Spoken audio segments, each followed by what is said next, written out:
Hello, my name is the Cheerbrarian, also known as Ashlie Daigle, and my favorite thing is books.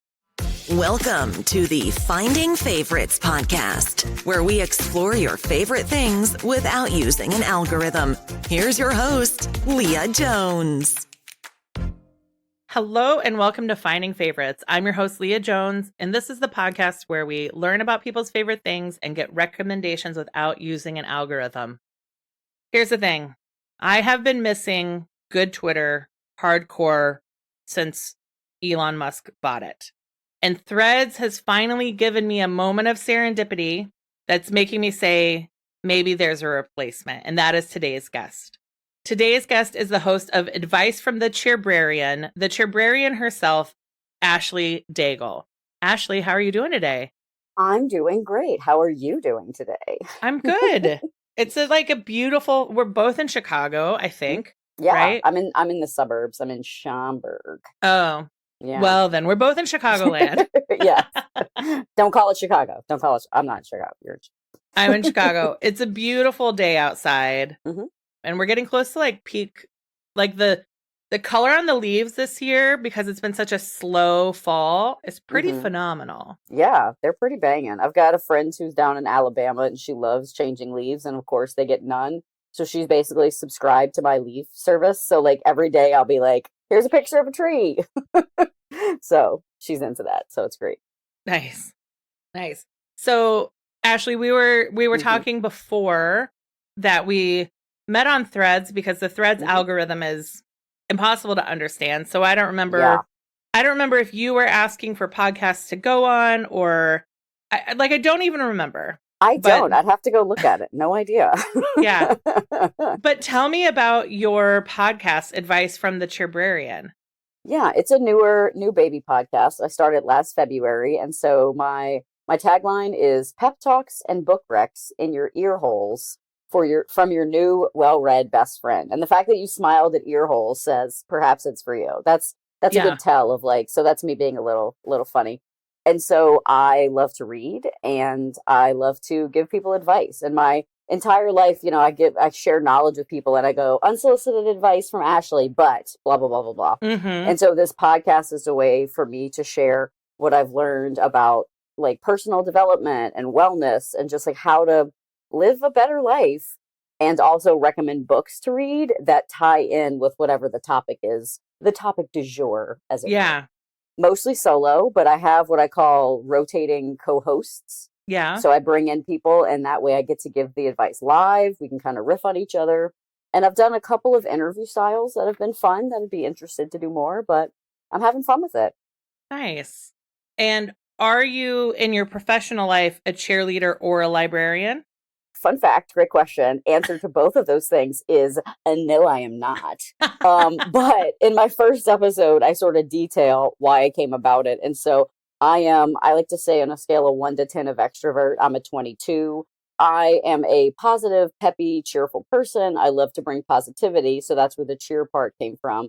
And then I have always been a book enthusiast and still very bitter about not getting picked to be a junior librarian in 4th grade by Miss Peggy Falgout, not to put her on blast, but so this is the way of me sort of living out my librarian dream of recommending books to people and things like that. Great. Well, I had to ask. It was required. Sure. Yeah, I'm glad you did. I don't want to be and when meeting people in the wild, oh, were you a librarian? And I'm like, no. And they're like, oh, and I'm like, okay. Right. Yeah. I want you to say, no, I'm a cheerleader. Yeah. And see what people do. Yeah, I mean, yeah, you're just that, just a cheerleader. I'm just a cheerleader. I would say I'm an amateur both. I'm an amateur cheerleader, and that I'm full of cheer, and I literally will hop up and down and cheer for people, and an amateur librarian, because I will not shut up about telling people what they should be reading. I love it. Mm-hmm. And do you have a genre? Well, gosh, I think we might just get into your favorite thing early. Because my next question, I feel is related to your favorite thing. Sure. Okay. So, Ashlie, what are we here to talk about today? Well, this is going to come as a great surprise, so I'm glad you're sitting down. We're here to talk about books. And for those of you listening, I need you to know I'm wearing a shirt that says Book Nerd. and I'm drinking from my banned books mug. And I was going to put on book earrings, but I was like, well, I have the over-ear headphones. So I came prepared, I ready love to it. play, taking it seriously. And the book nerd shirt, it's rainbow, and it's scratching it's sort of a reading rainbow-esque. Yeah, like a little bit. That's the theme song I get in my head when I look at your shirt. Oh gosh, Reading Rainbow, LeVar Burton. What a national treasure. Truly. Oh gosh. Yeah. That would be another podcast, just a tribute to LeVar Burton. Right. You know? I got to meet him and thank him for both Star Trek and Reading Rainbow, and it was highlight of my day, for sure. Was it at a Comic-Con or was it like random, or how did you get to meet him? It was at a con. I went to a con purposefully to meet as many TNG Star Trek people as I could. Nice. That'll be the next episode. We can talk about Star Trek. Yeah, I love it. I think I've only had one Star Trek episode so far, so there's so room for so much more. Yeah, I can wear I have a jumpsuit, Star Trek jumpsuit. So. Nice. Yeah. Well done. Mm-hmm. So what I was going to ask was, how do you pick the genre of the week for your podcast? Oh, so I don't have a genre of the week for the podcast, actually. So it really just goes with the topic at hand. And so sometimes it's really linear. So I did an episode about your brain as a dirty, dirty liar, learning about like how to not internalize and be weighted down by like the negative self-talk. Mm-hmm. And so I had a book, it's over here, called My Stroke of Insight. And it's a nonfiction book by Dr. Joe Bolte Taylor, who wrote about the process of having a stroke. And she is a brain scientist. Yeah, exactly. Yeah, her. And so the book is obviously more in depth with the same topic. And so she talked about how she had to relearn things and actually was able to sort of teach herself to be almost a different person because of like the malleability of the brain. So that's a really like linear one, right? Yeah. I did an episode called You're Rejected, Now What? Where I talked about getting laid off from a job. Yeah. And I talked about, you know, the two phases of that is like you kind of have to wallow for a bit. And then you have to move past it. And so the wallowing book, I picked like a cozy book called, what's it called? By Meg Shaffer, The Wishing Game. Mm-hmm. And then for the like, when you're ready to move on, I picked a book called The Strengthsfinder, which is like a personality assessment, which is like, you know, a helpful tool for kind of understanding your strengths and things. So it's not really genre based. It's really tied into the topic. And like I said, it can be really obviously brain book brains, or it can be just like, here's a character who's good at whatever I talked about. Right. You know? It's all over the place. So where does your topic of the week come from? From my noodle. So I do some, I've got some series going. So right now I'm in the middle of The Power of Yes. Mm-hmm. And it's like things to say yes to improve your life. So I talked about, I just did, what was it? Oh, say yes to going outside your comfort zone and things like that. So it's really like, I kind of look at the things that I'm passionate about and what I want to share with people. And then that's where I go. Nice. Yeah. Yeah. So you're 32 episodes in. Yeah. That's great. Most people don't make it past 5. Really? Yeah. I'm just going to pat myself on the back. Yeah. Right there. The statistics of like, if you've gone over 5 or 20 episodes is because it's, like we were talking about, it's a lot of work, especially when you're the host, you're the editor, you're the producer, you're doing the social media. Oh, God. And I did social media professionally for 15 years. It is like pulling teeth to get me to post on Instagram one little image for an episode anymore. Yeah. And then I upped it and I was like, I'm going to start doing triptychs because it's 2014. Nobody does 3 across images anymore, but I decided 2 episodes ago to start doing that. There you go. And it's too hard and I don't do it. It's tough. It's tough for it's sure. It's tough. For sure. But the books motivate me to keep going. You know? Yeah. Yeah. So I want to hear your origin story. Oh. When did you become a book person? Do you remember the moment, the book that either made you, my assumption is you are a voracious reader. Correct. And the usage of the word voracious is really important. Okay. So do you remember a moment in elementary or middle school, like the book that you were like, click, I'm a reader now. This is my thing. That's interesting. Or it could have been in adulthood. Sure. So when I was younger, I was going through my library before we got on this, and I found some books that I know, some series that really captured my heart. I was real into Laura Ingalls Wilder, The Little Mm-hmm. House on the Prairie. I remember loving Anne of Green Gables. Yep. I loved, what else did I get? Oh, the Cat Who mystery Mm-hmm. series by Oh Lillian my God. Jackson Braun. Did right? we, like, it's possible we shared a library growing up. Maybe so. Yeah. My library was down in Thibodaux, Louisiana, so I don't think we did. Okay. I'm here now, but I live in Louisiana. I was from Yeah. Louisiana. But anyway, yeah, so I remember loving those books. But the one memory that sticks out to me where I knew that like me being a reader was distinctive sort of to me and my identity was I remember being in a high school English class. I think I was like a sophomore or junior. And the teacher was talking about whatever book, you know, we're having class. And she's like, has anybody read X? And I don't remember what the book was. But when I tell you, like 25 heads slowly turned to look at me because the class knew if anybody has read this, it would be Ashlie. And I was like, and I don't think I had. And I sat there and I was like, I shook my head no, like almost like gladiatorially, like just like no. Mm-hmm. And then they went on, and I was like, oh, like that is a defining moment for me. Like I am this, and I am so this that people identify me because I used to walk around.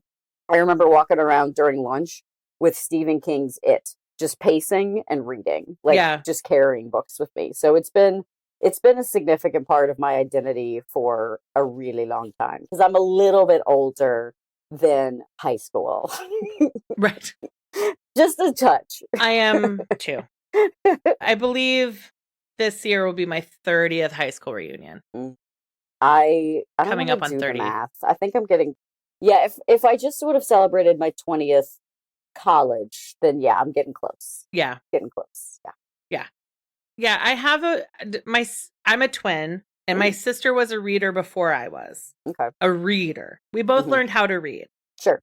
But I have the distinct memory, and I've told this on the podcast before, and I do not hold any ill will towards my twin sister for this, that I won in class a copy of Stuart Little, Nice. and she read it before me. Mm. And I was like, you will never read a book before me again. Oh. I just really remember but it's because she read at that point. She was a more voracious reader than I was. Mhm. I'm sure she read it in 2 days. It's not like she took it from me for a month. Right. Right? She read it so fast. But I do have a distinct memory of like, oh, well, no, I read too. I and wanting to like catch up to her. Right. That's awesome. But you're not still mad about it. You've gotten completely over it. I have so much closure. So much closure. And I'm so, it's not the only title I remember ever receiving at school at all. No. I have a similar story where, like I said, huge reader. And I was in the same English class as my best friend present day. And what was the book? Friggin' Huck Finn. That's what it was. I read it. He did not because he was doing whatever he was doing. And so I wrote a summary for him of what we were supposed to have read in Huck Finn. And we had a quiz. And he did better on me. And I will tell you, I will die mad about that. I have zero closure and I'm very angry about it. And you're still best friends. But listen, he got me through honors physics. So like, we're cool. He paid his debt in another way. But as a reader, I'm still pretty peeved. Yeah. Still pretty mad. Yeah. I get that. Mm-hmm. I mean, what it tells me is that you wrote a great summary. I mean, yeah, apparently. Yeah. The best would be. Yeah. Whatever. So do you have a process? So you said you give unsolicited advice, you give unsolicited book recommendations. Yeah, I'm just here to tell people what to do, whether they like it or not, basically. Yeah, I love it. It's my vibe. Talk to me about your book discovery now. Like, how do you find new books to read? Yeah. Versus how often are you going back to reread books from the past? Yeah, I don't reread a lot because I don't know if you know about this, but there's like a lot of books, right? There's so many books. There's so many books. And so I would say books that I've reread, the book I've probably read the most is Orwell's 1984. So I'm a big dystopian, apocalyptic-y gal. And so that book has just been fundamental. But I don't reread a lot just because, there's so much out there. Yeah. So I get book recs from, I'm in a couple of reading communities. So I'm participating in this thing called Cannonball Read.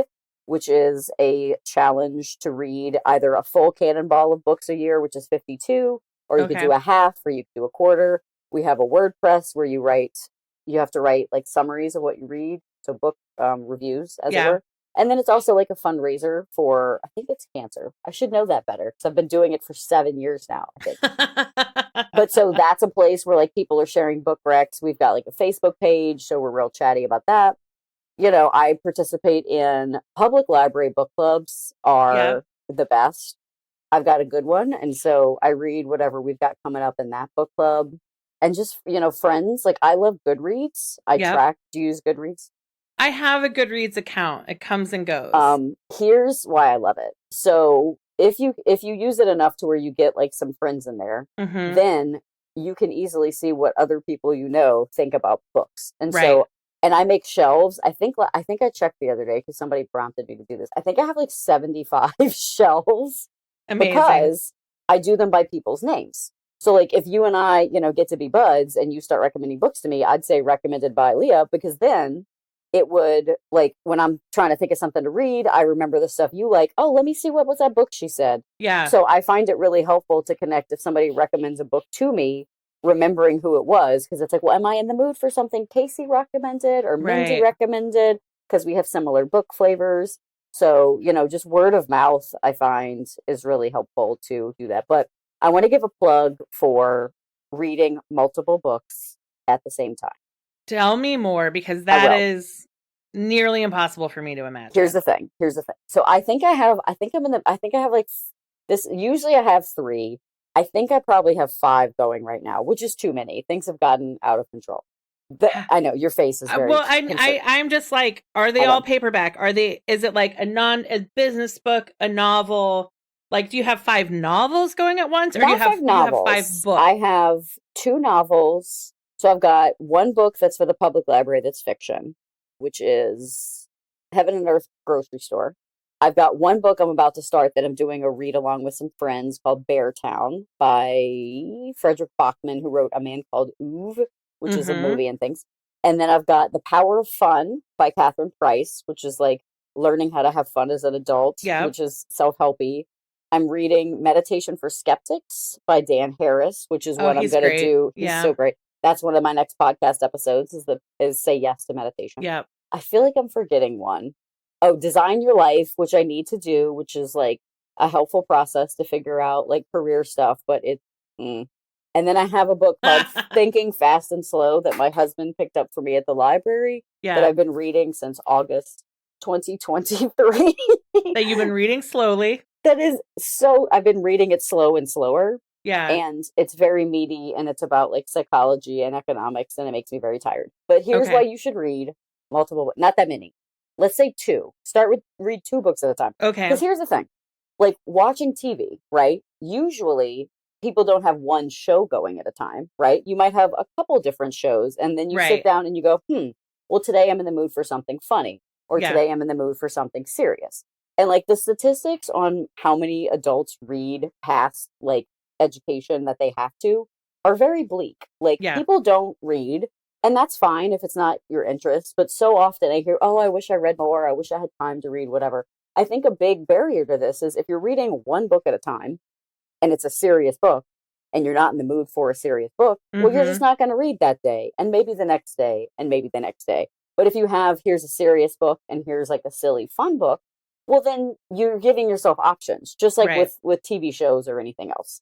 So that's why I think, because everybody's you're a mood reader. So it's like, you might not, there's a book that I might really like. I read a book for the library book club last month that was very good. That is very interesting. That was awful to pick up every single time, because it was about this woman in China and the 1400s. And I don't know if you know about the 1400s and China, but it wasn't great to be a woman lots of times in history. But 1400s, you had your foot binding. It was not good. Yeah. But I kept picking it up. Like I would go back and forth. If I was only reading that book, it would have been more of a slog. But it gave me options, So that's my soapbox on why you should try to read just 2 books at a time.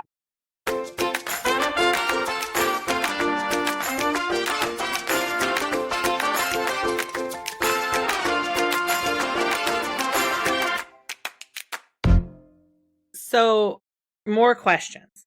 Great. Love it. Are they Kindle? Are they No. physical books? They are all physical books. I have a Kindle. It's somewhere. I can't. I need, like, I'm that person who will go, not even a long weekend. I will go away for a weekend and bring 3 actual physical books. Yeah. Because I don't like reading on my phone, because I try to do less on my phone, and that's just gonna, the minute you pick up your phone, there's a 50-50 chance you're gonna do the thing you want to do or the thing your phone wants you to do, you know? Right. Yeah. And then so you're reading 3 to 5 books at a time. Mm-hmm. Mm-hmm. Do the books have geography? Is there a bedroom book, a living room book, a car book? Oh, love or that. is it they're kind of all 3 moving around the house with you, and when it's time to read, then you pick? That's a great question. I love the concept of the geography. So I would say I'm trying to get in the habit of keeping one in, like, I have a chair I read in a certain room that, like, I leave a book in that chair, because then if I sit in that chair, usually with my phone in hand, because it's always there trying to get you to look at it, it's more likely I will read the book if it's physically next to me, right? Yeah. And then the room I'm in now, so I guess a little bit of geography, but then I might be in the chair with that book and say, like, oh, wait, I'm going to go get the other book. So it really kind of, and one of them I have the physical copy, but I also have audio. So I'm kind of going back and forth between those two. The Dan Harris one, because he's great. Yeah. I read his first book, 10% Happier, 10%. Correct. 10% Happier. That's his whole thing. Yeah. I don't know that I finished it. Yeah. I got diagnosed with ADHD a couple years ago. Yeah. Which explains the level of reading I did into my 20s. Mm-hmm. It's a way of dissociating. Sure. It's a way of regulation. It was also before I had Twitter on my phone. Mm. So I am in a battle with my phone, and I don't read as much as I used to. Mm-hmm. Once I feel like I was late to podcasts, but I've been listening to podcasts for 7 or 8 years. So not actually that late. Mm-hmm. Late for nerdy marketers, but not late for the general public. Gotcha. So podcasts really started taking, before podcasts, I wouldn't ever commute without a book. Right. Right. And the train, I was on the train for an hour, 2 hours a day.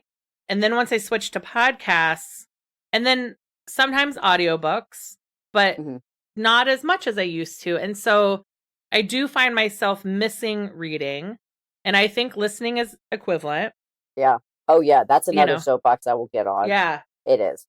For sure. But I am starting to think about, like, where do I need to put books? Mm-hmm. So I pick up books instead of my phone. Yeah. I would say part of the trick is you have to also physically hide your phone. Also, there's a book for that. Also, I did a podcast episode, actually 2, and I guested on one that I think is coming out on somebody else's this week about phone usage. Because there's a book, I'm looking at it over here, by Catherine Price. So she wrote the book I mentioned I'm reading right now, The Power of Fun. She also wrote a book called How to Break Up with Your Phone. Mm.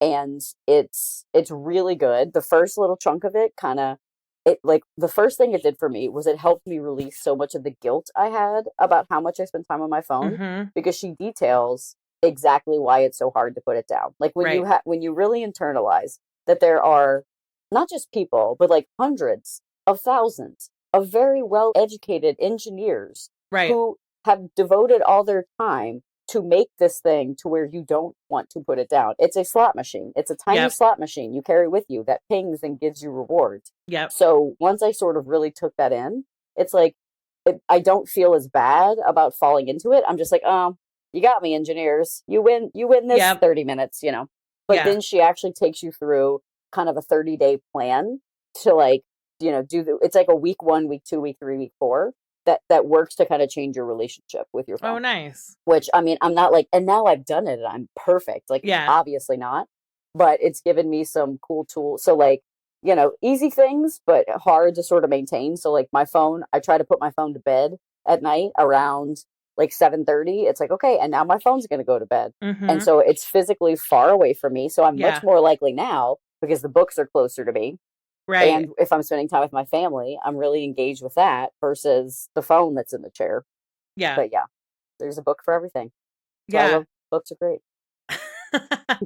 Yeah. I can't blame it all on working in social media, but I can certainly blame some of it. Absolutely. Yeah. Which was that it was my role at the agency I worked at for 7+ years was determining if a mass shooting was bad enough to stop doing public relations. Oh, Gross. Super fun. Yeah. Gross. So Yeah. like I told my teams the day of the Boston bombing at the Boston Marathon. Like I saw that come through on Twitter before it was on the news, and I sent out an alert and I was like, whatever you're doing today, stop. But that was that was like an important part of my job for so many years, was watching for these emergencies that were rightfully going to take over the news for the day. Right. So that we didn't act like assholes. Right. Continuing to do promotion during an emergency. Well, and that rewires your brain in a way, right? Yeah. Like you change your relationship to the dopamine. You change sort of how heightened you feel like you need to be with the phone. So yeah, absolutely. Yeah. And then you're like, then you also say awful things like 2 people is in a mass shoot. Blah. Blech. It's gross. Yeah. I'm glad Yeah. I don't do that anymore. I do internal communications work. Yeah. It's great. Yeah. Yeah. And at work now, well, my last phone, this is the problem, is you get a new phone and it defaults to like everything being on. And you have to go through and turn off all the notifications and work on getting it silenced again. Because I can't actually have it on Do Not Disturb all the time. Like I do need texts and I need phone calls to come through. Sure. But on my last phone, I had it set that as soon as it connected to my work Wi-Fi, all sound stopped. Oh. Because at work, I only need what's on my computer. Right. I don't need what's coming to my personal cell phone. Yeah. I have a friend who the nature of her job is like, she goes into work and like she has to leave her personal phone like in a box for the day. And I'm like, that sounds so nice. Right. And like I say that sounds so nice. There's nothing stopping me from doing that for myself. Right. And putting it in a box. And like I try to do variations on that sometimes, but yeah, it's tough. It's tough. So phones are the enemy. Correct. Books are our friends. Correct. Okay. What is your like Mount Rushmore of books you think you recommend most often? When you are prescribing books to people, what do you think are the 4 or 5 that come up most often as a recommendation? That is a great. I love prescribing, because that is what I'm doing. I'm like, take your book medicine, please. Okay, so I would say I generally try to never prescribe without some information, because I think I want to get the right book in front of the right people. So I usually like to ask, like, what's the last book that you read that you enjoyed? Are there any genres you're looking to try? Are there any genres you're trying to avoid? But recent ones that are high up on my list, because usually I think my default is like, what books can I recommend that a person would fall in love with that's going to like lift their spirit? That's kind of like the baseline, right? Yeah. So the first series I would recommend is The Thursday Murder Club by Richard Osmond. Oh, I've heard of that one. Okay. So it is a sort of, if you liked the show Murder, She Wrote, which I did, with Angela Lansbury as Jessica Fletcher in a small town that inexplicably had way too many murders in Cabot Cove. And so, she was, an older woman who was like living her best life doing all this stuff, and also a writer. So imagine 4 Angela Lansburys where you have 4 friends who are all together solving these murders, except they're also in England and they live in a retirement village. And so it's called the Thursday Murder Club because they literally meet in like the rec room on Thursdays, like right after like the puzzle group. This is real. And the characters in this book are so vibrant that I can't wait to go to London and meet them, because they are obviously very real people that I can go hang out with. And they're definitely like cozy mysteries. Yeah. But they're such full fun. The 4 characters, you have one who's like a retired MI6 agent. Love it. She means business. You have one who's sort of kind of a stereotype of like a doddering older woman, like a little bit out of touch. She's kind of the main person you're in her head. She like does these journal entries at the end of the day, which are great. And then you've got a guy who used to be kind of like a blue collar brawler kind of guy. Yeah. And then you have a psychiatrist who have befriended each other. I don't think they didn't know each other until they moved in. So they've become this close unit, and they're very fun. they're funny, and they just like fill my heart with warmth. So if somebody's just like, what's something to read? And there's 4 of them. So like, I think it's 4. Yeah, because at one point he's like, and then I'm going to be done writing them. And I'm like, excuse me, Richard Osman? Yeah, no. And he was like, okay, I'm going to, not that I actually talked to Richard Osman. Right. But he has written another book that I haven't read yet. And he said he's going to come back to it. And I'm like, you better, sir. Also, there's going to be a movie coming out. And it's going to have Helen Mirren, Pierce Brosnan. Okay. And Ben Kingsley. And I can't remember the 4th one. And that's like the main 4 people. Here's the thing. You got to make those 4 movies fast. Yeah, I guess so. Yeah, let's go back to back. Knock them out. Get it together. But yeah, so cozy, fun, great characters, easy to read, and there's something like, to me, I like reading also because everybody loves a to-do list. Everybody loves like a check mark, and like finishing a book is great. And if you read this series, you've read 4 books, and like, isn't that cool? And I don't think you necessarily have to read them back to back. Like, you could kind of read one and wait a bit. It's not like they build into each other that way. They're individual stories. But so that's one. Another one of my favorite authors, Tana French. She is I thought she was Irish because she writes her series. It's called The Dublin Murder Squad.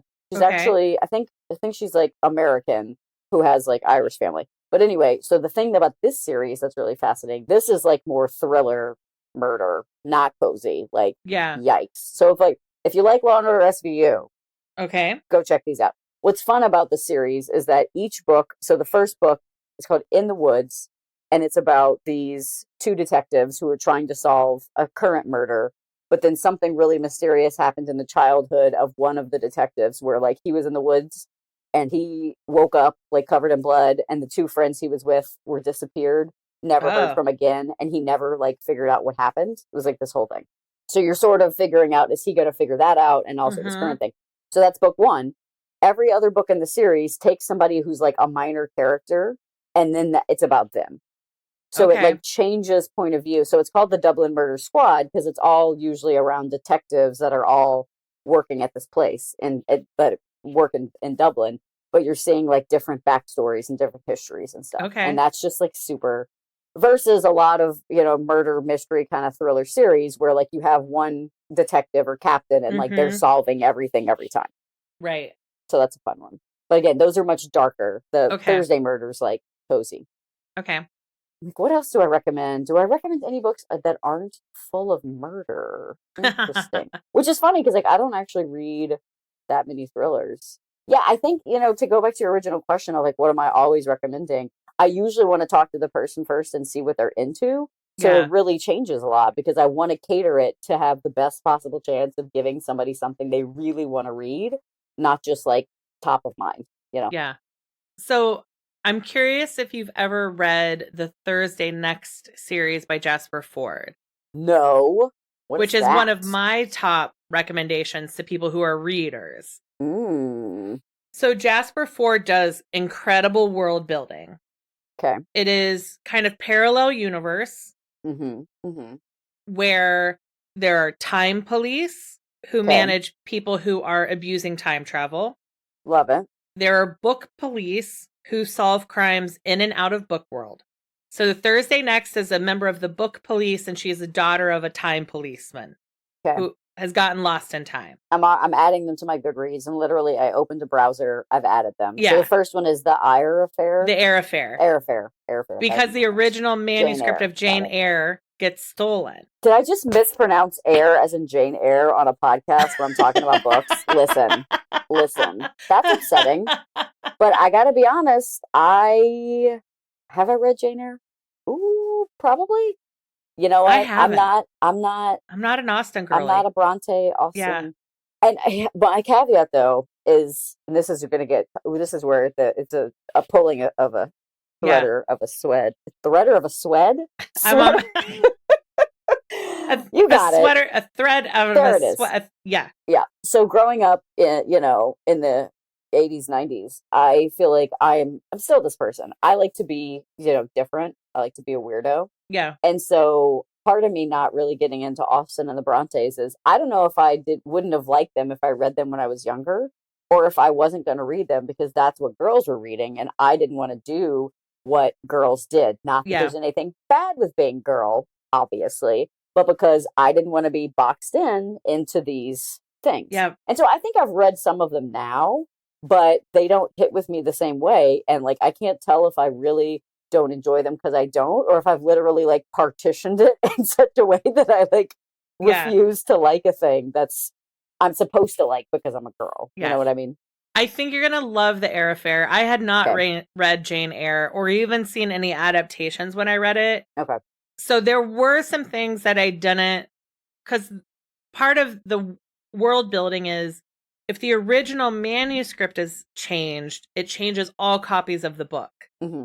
And also the enemy, the big bad in all of his books is Jeff Bezos. But 20 years ago, like he saw where Amazon was going with electronic books before anyone. So I think you're really going to enjoy. Yeah. I'm not going to tell you anything else. I don't like spoilers. I don't like them at all. So yeah. And it's fantasy, right? Fantasy. Yeah. Science fiction kind of. Yeah. Okay. I like fantasy a lot too. But it takes place in like Crowley, England. Okay. Nice. I'm excited. I haven't heard of them. So. Oh my gosh. It's the Thursday Next series is fabulous. And I found it I read them when I was reading just like tons of books, and I found he is rewarding readers. Yeah. For your time in books. He's fabulous. Gotcha. He has another book called Shades of Grey. Mm-hmm. And the second book is finally coming out. And that is about a world where, also fantasy, the hierarchy of the politics, the hierarchy of the society is based on what type of color blindness you have. Oh, interesting. And people aren't tested for color. They don't get the color blindness test until they're 16. Mm-hmm. So until you're 16, you live in a normal, all kids live together. Like segregation doesn't start until you know how colorblind you are. Oh, great. Yeah. Lovely. Beautiful. Okay. I did think of it because you had asked about like, what's a book you always recommend? I did forget when it comes to audiobooks. Because I think, we've already said this, but I will repeat it in case anybody wants to disagree with us because they're wrong. Audiobooks count as reading. Yep. Not everything works as an audiobook. Like the pacing sometimes doesn't work out. Maybe you don't jive with the person who's doing it. Like that's fine. It's not for you. But it counts. And I think there are some books that even work better as audiobooks. Mm-hmm. And so the one that I always recommend if somebody's like, I'm going on a road trip, what should I listen to? Is Trevor Noah's Born a Crime. And so who was the host of the Daily Show, and so he wrote his memoir, and he's also a comedian, so it's very well performed. But the reason that I think listening to his book is so important is because I am a 42-year-old white woman, and if I'm going to read a book and hear it in my own voice, it's going to sound like a 42-year-old white woman, which Trevor Noah is not. And so having the book, he's a performer, he's a comedian, so he has a wonderful delivery. But he does such subtle things because he's got his accent, he's got his, family's accent, and there's all these subtle nuances of the difference in the South African accents that I could never create in my imagination. Right. And I feel like listening to his story told in his own voice makes me understand it and appreciate it in a new way. Because one of the things I love about books is like, Matt Damon, I don't know why. Remember on Facebook when you used to like go put a quote that you liked? That was a thing. Yeah. I had one in there, and I don't know when he said this, but Matt Damon said something about like the world would be a better place if everyone had like thick passports. And that resonated with me because I understood what he was saying, that like the more you can go and see, but like also not everybody has money to travel the world. Yeah. But you know what you can do? You can travel the world through books. And so by reading things about people who are different than you can have a greater appreciation and maybe break down some bigotry and some issues and some fear you have about different kinds of people. Yeah. So I think that's where audiobooks can come in very helpfully is a memoir, like Amy Poehler's book. I have listened to, I think 5 times. Yeah. I think I could just read it now by myself because I could probably hear it in her voice because I've listened to it so much. So I think any memoir probably going to be better as an audiobook if it's read by the author, of course. And then anything where it's like a really diverse story that's very different than your own experience. Usually, even if the author doesn't read it, they pick someone with a similar accent or who can do the different voices and different characters. And I think you can just appreciate it in a whole new way. Yeah. I did go on a jag last year of listening to memoirs by comedians. Mm-hmm. Casey Rose Wilson has a wonderful one. Mm-hmm. Paul Scheer, who's the Mm-hmm. host of How Did This Get Made? Right.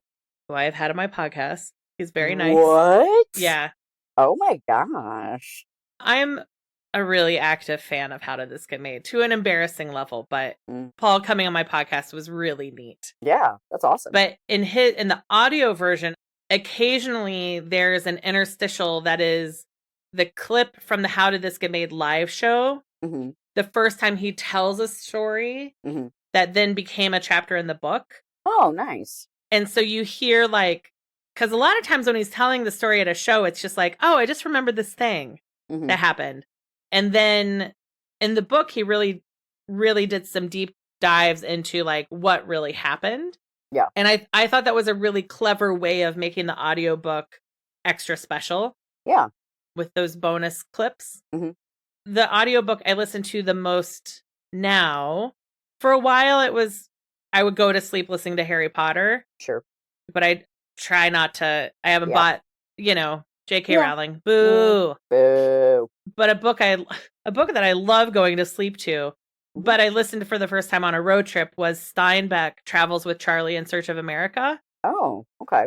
It's his big road trip book. Mm-hmm. It takes place in the 50s, and he's just driving across America with his dog.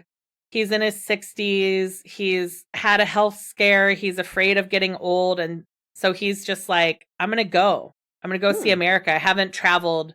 I haven't like been with the real people. This is when he's a famous writer. Sure. And it's read by Lieutenant Dan. Mm-hmm. Gary Sinise. Gary Sinise. There we go. We got there. So it's Gary Sinise. It's John Steinbeck. Sounds great. It's great. Mm-hmm. It's him and his dog and his camper van driving across America before the interstates were built. Nice. So it's talks about going to potato farms in like Maine that are farmed by Canadians. Like Canadian migrant workers come down to farm potatoes in Maine. And it's just like, potatoes from Maine, Canadian migrant farm workers, like this is just like nothing we hear about anymore. Yeah. And also cooking with like asbestos lined foil pans. Oh, so there are definitely some things that are, are going to kill people in the future, but he doesn't know. Right. But it's a good road trip book. Mm-hmm. I think I was driving solo to New York and I asked for audiobook recommendations, and that was one that somebody recommended. Nice. And the other one a friend recommended that I want to get into the whole series, but I've still only listened to the first one. I think it's Max Gladstone. The Craft Sequence, 3 Parts Dead, is the first one I read. Okay. And it is about, it's fantasy. Mm-hmm. And it's about like the witches and wizards who are the forensic accountants. Love it. So like there's a bunch of gods. So it's a polytheistic world. And then every country has a god. And when you make a treaty with another country, it is you're trading your god's powers. So like if our country has Ares, the god of war, well, we're going to trade some of his war power with the goddess of water in another country. So we have water. Oh. And they have war. Nice. And then we're going to trade over here for fire so that we have energy, but they also get war. And the treaties get out of sync. And there's been like nefarious treaty making and accounting, and one of the gods, all of its powers get used at once and it dies. Oh. Through like subterfuge. Yeah. And this is about the forensic accountant wizards and witches trying to find out which treaty was bad. Oh, that's interesting. Yeah. It's wild. Yeah. But they go into like Goodreads nightclubs and like it's a really fully built out world. Gotcha. Cool. And very good. It was a really good drive and listen. Yeah. So on my bookshop page, I have books that are recommended by listeners or books that are recommended by guests of Finding Favorites. And I also have books by authors that have been on the show. Nice. So that's where I track recommendations. Very cool.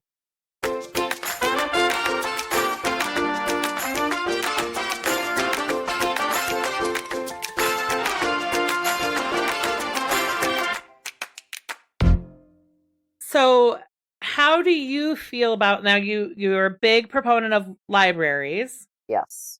But do you lend out your personal books, or do you recommend, and it's up to people to get their book where they get their book?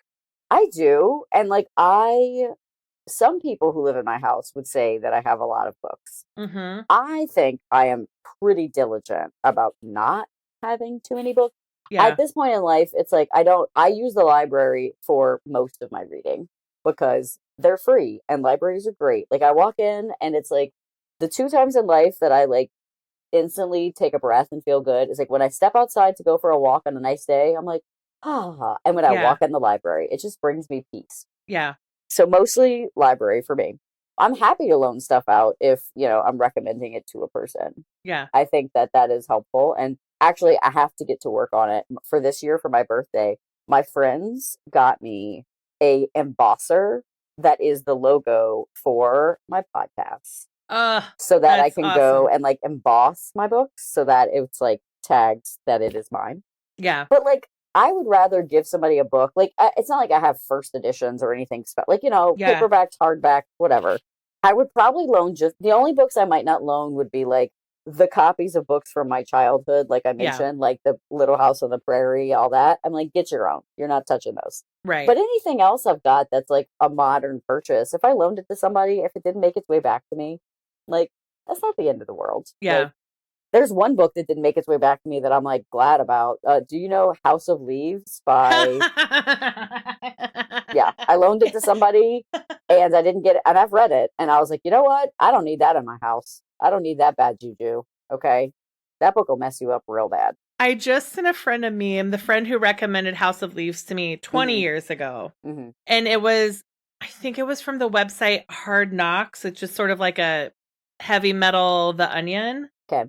I'm going to find this. I got to find the image that I sent on WhatsApp because it was so perfect. If you don't know that book, people, it is, oh God. It's a book. It's like a book in a book in a book. It's like a nesting doll of books. Yeah. Where the author, there's like an author in the book who isn't the author who wrote the actual book, who like thinks he's going mad and is like journaling things, and like the inside of his house is changing and becomes tunnels, and like it's like a mixed media situation where like some parts of the book you get to it and you have to like spin the book around in a circle because it's like winding around, and the guy it's like he's writing this book after finding journals of the person who went mad, but he's also going mad, and like there are footnotes that will literally be, you start reading the footnote and it's like 6 pages long. And then you have to go back because, like, the tunnels are in the book, but the tunnels are within yourself. Ooh, like, it's messed up, man. Okay, so this, I can't share my screen. Okay. But this is from the Hard Times. Opinion. House of Leaves is just infinite jest for spooky people. It's a hot take. I'm not mad at it. Yeah. Yeah. When he recommended, this is my dear friend Ronnie, recommended this book to me. And I got it, and then I got on the bus. I got on the Milwaukee Avenue bus, sit down, and the people behind me are saying, like, one person is explaining to the other the book House of Leaves.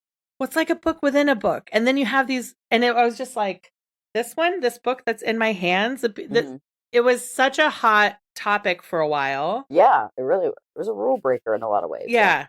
I didn't finish it. I also didn't finish Infinite Jest. I'm the only person in my family that didn't finish it.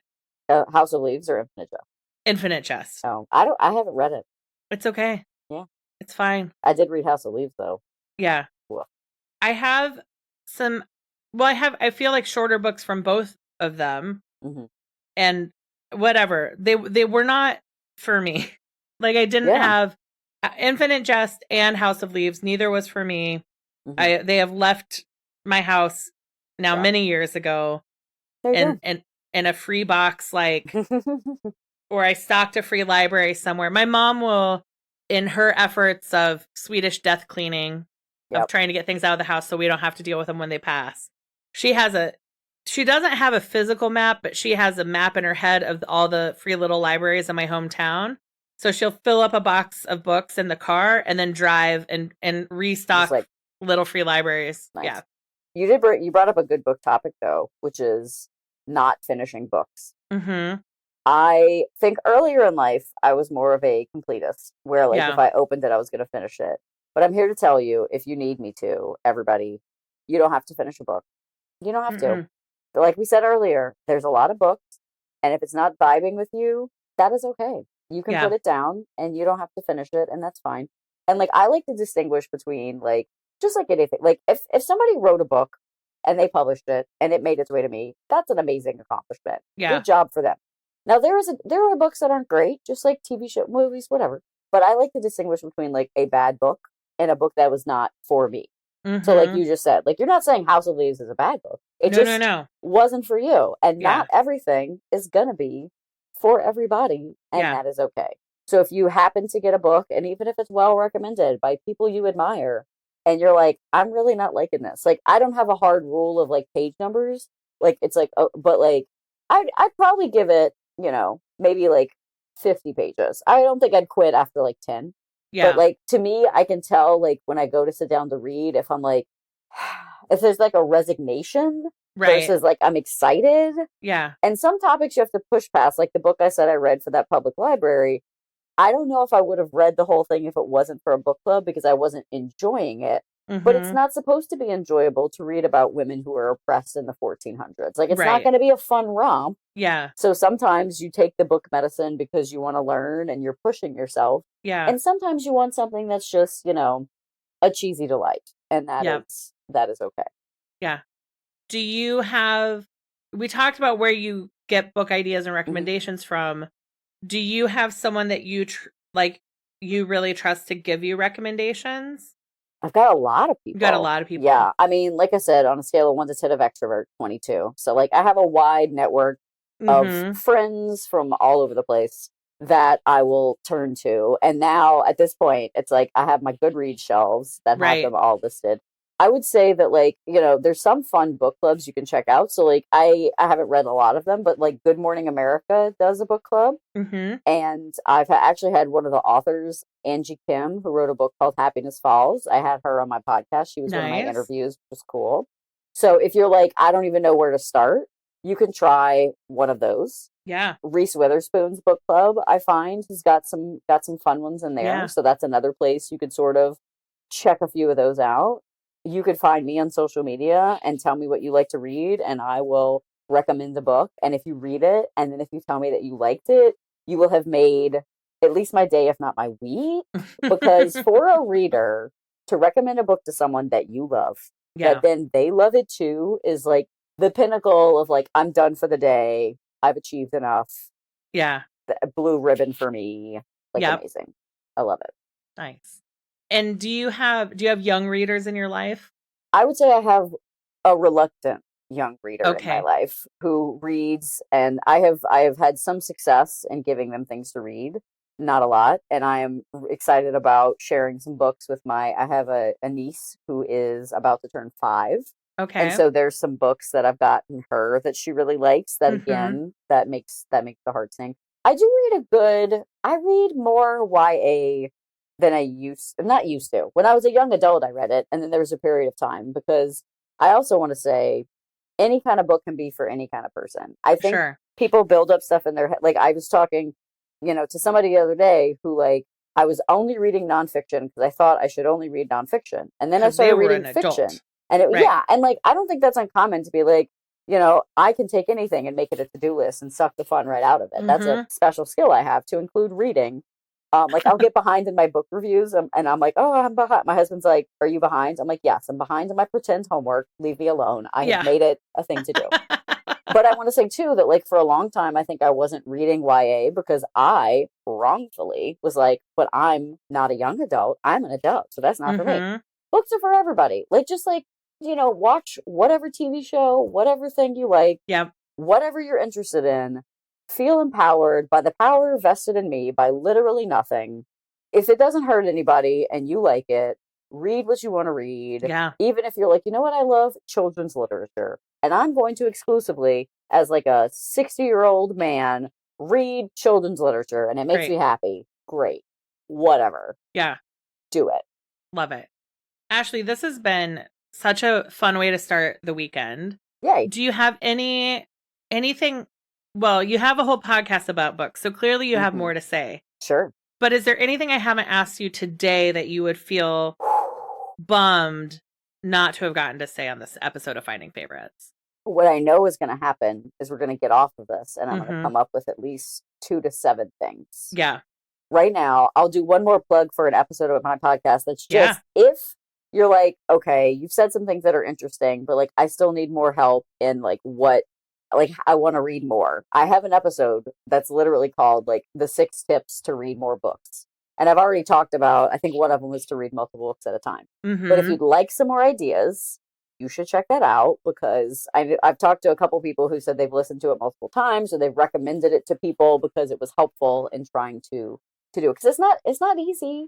I mean, it's not easy to make time to do things. You know, people are busy and a lot of things are pulling our attention. Like we talked about phones and pets and human beings and jobs.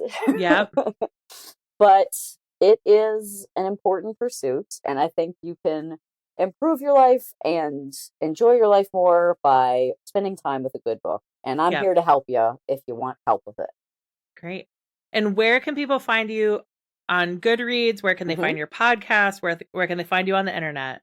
Finding people on Goodreads is like, they do not make it easy to find people. I think my name, I mean, it's at, I think it says Cheerbrarian on there. I don't even know how to tell you how to find it. You literally have to send people like a direct link and like information about your blood type for them to find it. Right. But I'm on the gram. I'm on the threads. I'm reluctantly on TikTok. I don't enjoy it. I don't feel like I know what I'm doing there. But all those places you can find me at Cheerbrarian. You can go, I have a website, cheerbrarian.com, which will show you where to find the podcast is on all the podcast places, Great. And there's a link to Goodreads on cheerbrarian.com. Boom. Look at that. Sure, I guess there is. Look at me.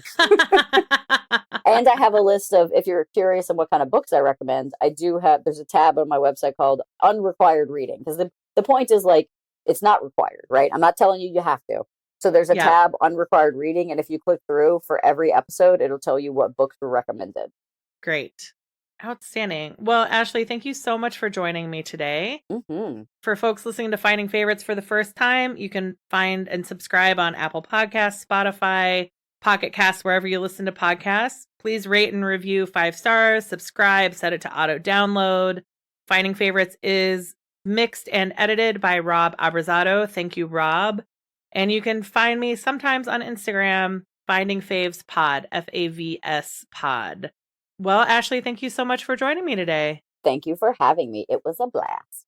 Thank you for listening to Finding Favorites with Leah Jones. Please make sure to subscribe and drop us a 5-star review on iTunes. Now, go out and enjoy your favorite things.